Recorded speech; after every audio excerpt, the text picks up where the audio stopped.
তো আবেগী হয়ে কান্না করছে। দেখো তুমি, ভালো করে দেখো। ২৭ বছরের এক মেয়েকে আপনার পাশে বুড়ি লাগে না? মা কথাটি বলে জবাবের আশায় হৃদয়ের দিকে তাকিয়ে হাসে। হৃদয় স্লান হেসে বলে, কোন যুগে বাস করছো মিস?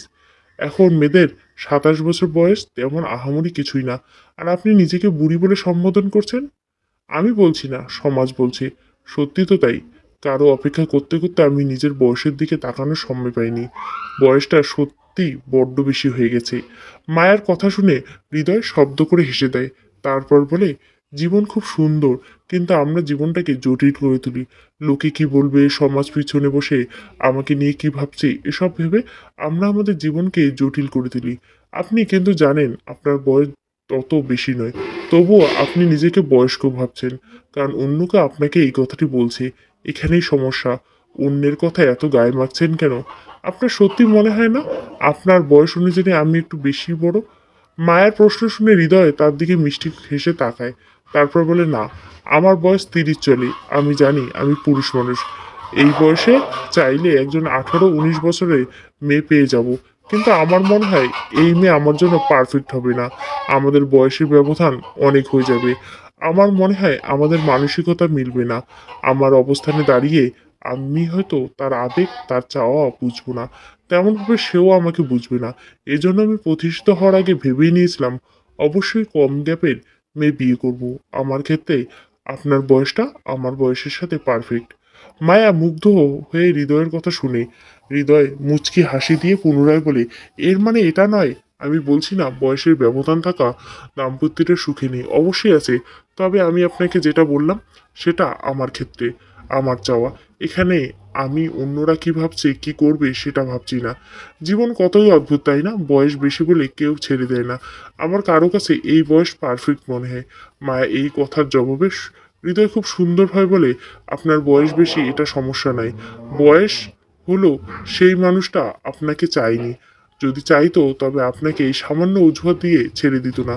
বয়স বেশি বাচ্চা হবে না, এসব লেম ভাবনা। সত্যি বলতে তার আপনার উপর দিয়ে মন উঠে গিয়েছিল। সেজন্য আপনাকে ছাড়ার জন্য তার একটা অজুহাতের প্রয়োজন ছিল, সেটা দিয়েছে। নয়তো আহামরি বয়স না ২৭, আপনি ঠিক বলেছেন। এটাই হবে। নয়তো ৯ বছরের সম্পর্ক ভুলে সায়ন এভাবে আমাকে ছেড়ে দিতে পারলো। তা আপনি আমার সবকিছু জেনে আমাকে বিয়ে করতে চাইছেন কেন? আপনার মনে হচ্ছে না বিয়ের পর আমি আপনাকে আপন করতে পারবো না? আমার একটা অতীত আছে। বিয়ে হচ্ছে পবিত্র বন্ধন। এই বন্ধনের জোর অনেক বেশি। তাছাড়া আমারও একটা অতীত আছে। বেকারত্বের অজুহাতে আমাকেও কেউ ছেড়ে দিয়েছিল। তারপর আমার মনে হয়েছিল মেয়েরাও প্রতারক। কিন্তু আপনার গল্প শোনার পর মনে হলো প্রতারকের এর কোনো লিঙ্গ হয় না। প্রতারক যে কেউ হতে পারে। তাই আপনাকে জীবনসঙ্গী হিসাবে পছন্দ হয়েছে আমার। এতক্ষণ অব্দি হৃদয়ের প্রতিটি কথা মায়াকে মুগ্ধ করছে। মায়া মুগ্ধ চোখে শুধু তাকে দেখে যায়। শাওনের বিয়ে ৬ মাস হতে চলল। মায়া মাস্টার্স শেষ হয়েছে অনেক আগে। সে চাকরির প্রিপারেশনের পাশাপাশি শাওনের সাথে বিয়েটা করে নিতে চেয়েছিল। কিন্তু সেটা হলো না। শাওন অন্য কাউকে বিয়ে করে নেয়। তারপর মায়া নিজেকে প্রতিষ্ঠিত করায় মন দিয়েছিল, কিন্তু বাবা মা তাকে বিয়ে দিতে চাচ্ছিল। জীবনে এতবার বাবা মাকে বিয়ের বিষয়ে না করেছে, সে আর না করতে পারেনি মায়া। তবে সে শর্ত দিয়েছিল সে এমন ছেলেকে বিয়ে করবে যে তাকে ভবিষ্যতে চাকরি করতে দিবে, সেই সাথে তার বিষয়ে সবটা জেনেই তাকে বিয়ে করতে রাজি হবে। বাবা মা তার এই কথায় রাজি হয়। অতঃপর হৃদয়ের পরিবার থেকে মায়াকে দেখতে আসে। হৃদয় এবং তার পরিবারের মায়াকে পছন্দ হয়। বিয়ের আগে মায়া হৃদয়ের সঙ্গে আলাদা কথা বলতে চাচ্ছিল, যার জন্য তারা দুজন আলাদা কথা বলছে। মায়া এসব ভাবছিল। তার ভাবনার মাঝে হৃদয় তাকে বলল, আপনার এই বিয়েতে মত আছে? মায়া কিছু সময় চুপ থাকে, তারপর শান্ত গলায় বলে, আমি চাকরি করতে চাই। আপনার এতে আপত্তি নেই তো? না, আমার মনে হয় প্রতিটি মেয়ের স্বাবলম্বী হওয়া জরুরি। আপনি প্রতিষ্ঠিত হন, এতে আমার কোনো আপত্তি নেই। আপনার চাকরি নিয়ে ভবিষ্যতে আমাদের মধ্যে কোনো সমস্যা হবে না, এতটুকু ভরসা আপনি আমায় করতে পারেন। হৃদয়ের এত সুন্দর কথা বলা প্রতিটি কথা মায়াকে মুগ্ধ করে। হৃদয় রিজেক্ট করার কোনো কারণ নেই মায়ার। তবুও তার ভয় হয় জীবনে দ্বিতীয়বার যদি সে ঠকে যায়। হৃদয় বিষয়টা বুঝতে পেরে বলে, আমাকে বিশ্বাস করতে পারেন আপনি। আমি আশা করি ঠকবেন না। মায়া, আমার আবেগের বয়স এখন নেই। তাই আমি যে কথাগুলো বলছি সেগুলো সব মস্তিষ্কের ভাবনা দিয়েই বলছি। এখানে কোথাও আবেগের ছিটেফোঁটা নেই। সেজন্য বলছি বিশ্বাস করতে পারেন। মায়া নিশ্চুপ হয়ে যায়। হৃদয় শান্ত গলায় বলে, আপনি বরং কিছুটা সময় নিন। এত দ্রুত এই সম্পর্কের জন্য আপনাকে হ্যাঁ বলতে হবে না। আপনি বরং কিছুটা সময় নিয়ে ভেবেচিন্তে পা বাড়ান।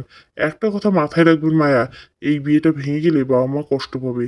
তারা কি ভাববে আমি রাজি হয়ে যাই তাহলে পরিবার খুশি থাকবে। এসব ভেবে এই সম্পর্কে মত দিবেন না। তাহলে আপনি কোনোদিন এই সম্পর্কে সুখী হবেন না। মন থেকে মেনে নিতে পারবেন না।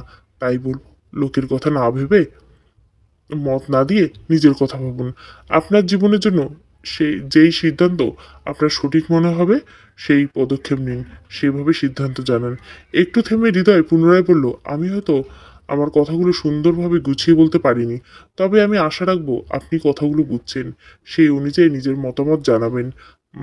মায়া মাথা নাড়ায়। হৃদয় মায়াকে বিদায় জানিয়ে চলে যায়। মায়া বাড়ি বসে হৃদয়ের কথা ভাবছিল। বিশেষ করে হৃদয়ের শেষ কথাগুলো ভাবছিল। হৃদয় খুব বিচক্ষণ মানুষ। সে বুঝতে পেরেছিল মায়া তার বাবা মার সাথে ভেবে বিয়ের জন্য হ্যাঁ বলেছে, কিন্তু বাস্তব তার মন দোটানায় ভুগছে। সেজন্য সে শেষে এই কথাগুলো বলছে। অনেক ভেবেচিন্তে মায়া হৃদয়কে তার মত জানায়। মায়া মূলত একটি প্রাইমারি শিক্ষক নিবন্ধনের পরীক্ষায় অংশ নিয়েছে। প্রিলিতে টিকে গেছে। আশা করা যায় পরবর্তী পদক্ষেপে টিকে যাবে। তাই সে হৃদয়কে তার এই চাকরি হওয়া অবধি অপেক্ষা করার কথা বলে। মায়া মূলত চাকরি হওয়ার পরে বিয়ে করতে চায়। হৃদয় তার জন্য অপেক্ষা করতে পারবে কিনা জানায়। হৃদয় সময় দিতে রাজি হয়। হৃদয়ের মতে এতটা সময় যখন বিয়ে না করে পার করেছে, তখন আর কিছুটা সময় অপেক্ষা করলে খুব ক্ষতি হবে না। অতঃপর মায়ের চাকরি হয়ে যায়। এই চাকরির জন্য সে অনেক পরিশ্রম করছে। অবশেষে তার পরিশ্রমের সফল হয়। চাকরি হওয়ার সুখবর মায়া প্রথমে হৃদয়কে জানায়। হৃদয় মায়াকে অভিনন্দন জানিয়ে বলে, রেজাল্ট পাবলিশ হওয়ার সঙ্গে সঙ্গে আমাকে জানালে, এতটা গুরুত্ব দিচ্ছেন আমার। যাকে জীবনের সবচেয়ে গুরুত্বপূর্ণ মানুষ বানাতে যাচ্ছি, তাকে এতটুকু গুরুত্ব তো দিতেই হবে। তাছাড়া আপনি আমাকে বুঝছেন, আমার মনটা বুঝে আপনাকে এতটা সময় দিলেন। এটা আমার জন্য অনেক কিছু। আপনার জায়গায় অন্য কেউ হলে অন্য মেয়ে দেখে বিয়ে করে নিত। মায়ের এই কথায় হৃদয় হাসে। সে কোনো জবাব দেয় না। হৃদয়ের হাসি অনুভব করে। দুই পরিবারের সম্মতিতে হৃদয় এবং মায়ার বিয়ের তারিখ ঠিক করা হয়। তাদের বিয়ের ডেট ঠিক হতে দুজনের মধ্যে ফোনে কথা বলা বেড়ে যায়। বিয়ের আগে এভাবে একে অপরকে চেনা জানা হচ্ছে। এভাবে দেখতে দেখতে মায়ের বিয়ের দিন এগিয়ে আসে। বিয়ের আগের দিন রাতে মায়ের ফোনে একটা ফেক আইডি দিয়ে মেসেজ আসে। মায়ের মেসেজটা দেখে অবাক হয়ে যায়। মেসেজে লেখা ছিল, আমি সায়ন। আমি তোমাকে খুব ভালোবাসি।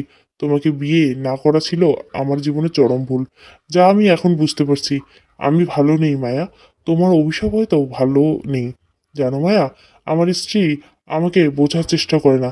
সারাদিন মায়ের সাথে ঝগড়া করে। তারপর দুই শাশুড়ি বৌমার ঝগড়া, রান্না বন্ধ হয়ে যায়। প্রায় দিন বাড়ি এসে আমাকে শুনতে হয় রান্না হয়নি। এই সংসারে আমার কোনো মানসিক শান্তি নেই। মাও খুব কষ্টে আছে। সেও তোমাকে খুব মিস করে মায়া। তোমার সাথে আমরা অন্যায় করছি, তার ফল পাচ্ছি। এর মাঝে শুনছি আমার স্ত্রী অন্য একটা ছেলের সাথে সম্পর্কে জড়িয়ে গেছে। সেদিন তার ফোনে মেসেজ পড়লাম। যা বুঝলাম তাদের মাঝে আগের থেকেই সম্পর্ক ছিল। বিয়ে হওয়ার কিছুদিন তারা সম্পর্ক থেকে দূরে ছিল। তবে এখন আবার তাদের প্রেম জেগে উঠছে। তারা দুজনে হয়তো পালিয়ে যাবে। মায়া, আমি ভালো নেই। একদম ভালো নেই। আমাকে ক্ষমা করে দিও মায়া।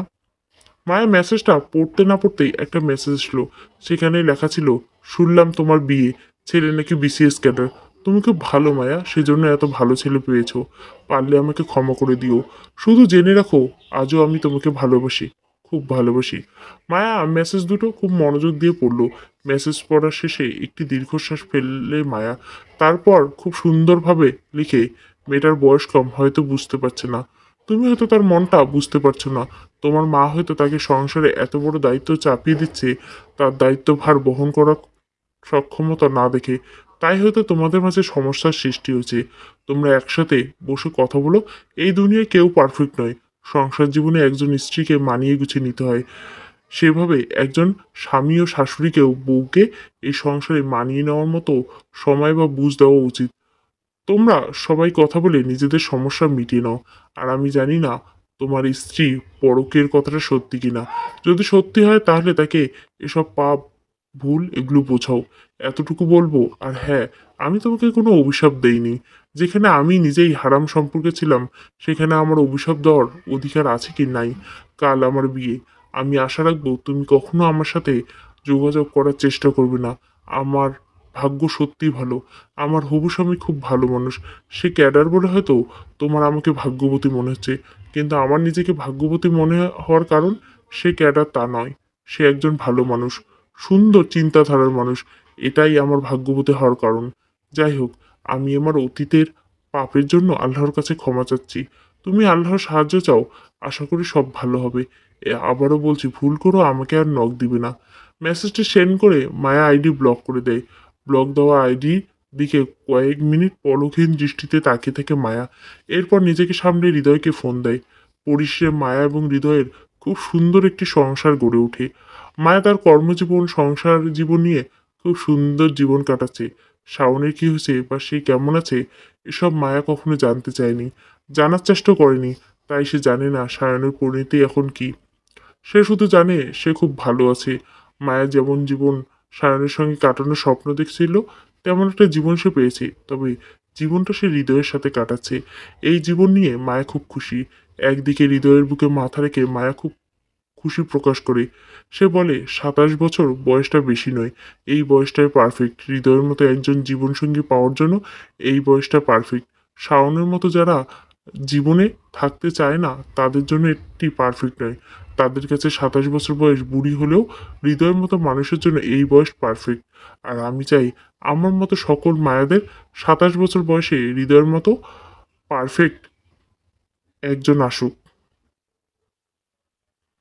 সমাপ্ত। ২৭ বছর বয়স, সত্য ঘটনা অবলম্বনে। গল্পটা ভালো লাগলে অবশ্যই লাইক, শেয়ার এবং সাবস্ক্রাইব করবেন। থ্যাংক ইউ ফর ওয়াচিং নারী বিষয়ক গল্প।